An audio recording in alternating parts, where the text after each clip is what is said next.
gagal bermesraan karena tiba-tiba sang asisten masuk dan mengabarkan bahwa sistem perusahaan tengah mendapat serangan dari hacker yang sangat kuat. Mereka berdua pun langsung mengecek situasi kantor dan mendapati semua karyawan tengah berusaha untuk mengatasinya. Rupanya ini semua ulah mantan bos Owen dari perusahaan sebelumnya. Kakak beradik itu menyuruh seorang hacker untuk menghancurkan sistem perusahaan Owen dan Nona Siam. Mereka pun berkunjung ke perusahaan itu. Tujuannya hanya untuk kembali menawarkan dan membawa Owen kembali bergabung ke perusahaannya. Si kakak mengatakan bahwa grup Nona Siam tak lama lagi akan berakhir karena serangan hacker ini. Jadi ini kesempatan Owen untuk mengamankan posisinya dan bergabung lagi bersamanya. Owen pun menolaknya dan bilang tak akan mundur apapun yang terjadi. Si kakak pun keceplosan mengatakan bahwa Owen yang hanya mengandalkan keberuntungan dan tak punya kemampuan di bidang komputer, bagaimana mungkin bisa mengalahkan hacker nomor satu yang bahkan bisa menciptakan sebuah virus yang kuat. Si kakak pun langsung buru-buru berkelit dan mengatakan bahwa harus ada bukti jika ingin menuduhnya. Owen pun memiliki sebuah ide di kepalanya. Ia langsung pergi ke ruang karyawan dan menanyakan di mana ruang server perusahaan. Ia pun langsung bergegas menuju ke basement. Rupanya Owen ingin mematikan tegangan listrik. Menurutnya dengan memadamkan listrik dan menghidupkannya kembali, maka semua sistem jaringan akan mengulang otomatis dan artinya si virus akan langsung lenyap. Sangat konyol dan tak masuk akal. Tapi dengan keberuntungannya, sebagai manusia koi, ternyata tindakannya itu malah benar-benar menyelesaikan permasalahan mereka. Kakak beradik itu pun dibuat kesal dan tak percaya dengan semuanya. Owen pun mengingatkan janji si adik tadi yang akan memakan Neek jika ia berhasil mengatasi masalah ini.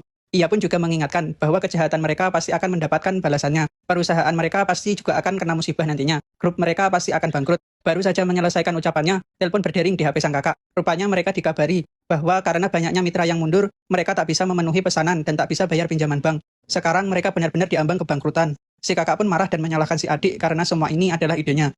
Mereka pun pergi dari sana dan memarahi si hacker yang tak becus padahal sudah dibayar dengan sangat mahal. Si adik pun kini menyadari keberuntungan si manusia koi bagi sebuah perusahaan. Oleh karena itu, ia berpikir bahwa perusahaan Siam akan hancur jika si Owen tak ada lagi, alias ia akan menyuruh orang untuk membunuhnya. Akhirnya si adik pun benar-benar menyuruh seorang pembunuh bayaran gembul untuk membunuh Owen. Ia mengingatkan agar tak ada jejak yang tertinggal. Di percobaan pertama, si gembul menjatuhkan pot bunga dari atap gedung saat si Owen tepat berjalan di bawahnya. Beruntungnya Nona Siam menyapa Owen dan membuatnya berpaling sehingga tak jadi terkena pot itu. Lanjut ke percobaan kedua, si gembul memotong selang gas di dapur dan membuka kamar Owen yang tengah tidur bersama Nona Siam agar mereka keracunan menghirup gas itu. Mereka pun bangun di pagi hari dengan cerianya. Rupanya gas di rumah itu semalam pas habis, dan lagi-lagi mereka pun selamat dari percobaan pembunuhan itu.